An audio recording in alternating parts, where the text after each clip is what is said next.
चंद्रगुप्त मौर्य 350 से 295 ईसा पूर्व मौर्य साम्राज्य के संस्थापक थे, जो मगध में स्थित भौगोलिक रूप से विस्तृत साम्राज्य था। उन्होंने 320 ईसा पूर्व से 298 ईसा पूर्व तक शासन किया। मगध साम्राज्य का विस्तार एक साम्राज्य के रूप में हुआ जो 268 ईसा पूर्व से 231 ईसा पूर्व तक उनके पोते अशोक महान के शासनकाल में अपने चरम पर पहुंच गया। चंद्रगुप्त के समय में मौजूद राजनीतिक गठन की प्रकृति निश्चित नहीं है। मौर्य साम्राज्य एक ढीलाढाला साम्राज्य था जिसकी सीमाओं के भीतर बड़े स्वायत्त क्षेत्र थे।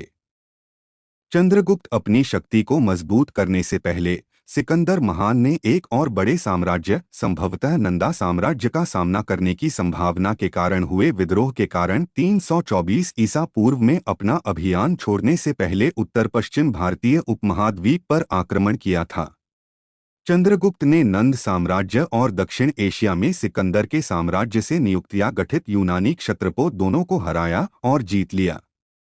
वह पाटलिपुत्र मगध में केंद्रित नंद साम्राज्य को जीतने के लिए निकला।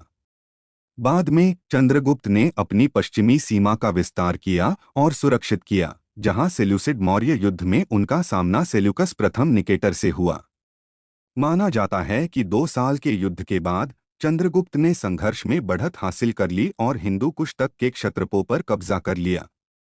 युद्ध को लंबा खींचने के बजाय दोनों पक्षों ने चंद्रगुप्त और सेल्यूकस प्रथम निकेटर की बेटी हेलेना के बीच एक विवाह संधि पर समझौता किया।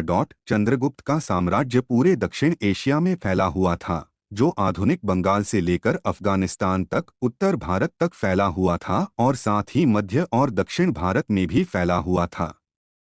समसामयिक यूनानी साक्ष्य बताते हैं कि चंद्रगुप्त ने हिंदू धर्म के प्राचीन रूप वैदिक ब्राह्मणवाद से जुड़े जानवरों की बलि देने का संस्कार करना नहीं छोड़ा।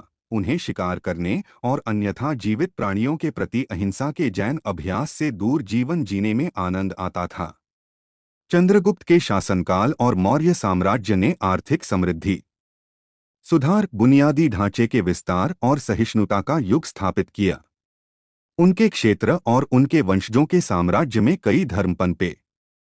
बौद्ध धर्म, जैन धर्म और आजीविका को वैदिक और ब्राह्मणवादी परंपराओं के साथ साथ प्रमुखता मिली और पारसी धर्म और ग्रीक पंथियन जैसे अल्पसंख्यक धर्मों का सम्मान किया गया। चंद्रगुप्त मौर्य का एक स्मारक 7वीं शताब्दी के भौगोलिक शिलालेख के साथ चंद्रगिरी पहाड़ी पर मौजूद है।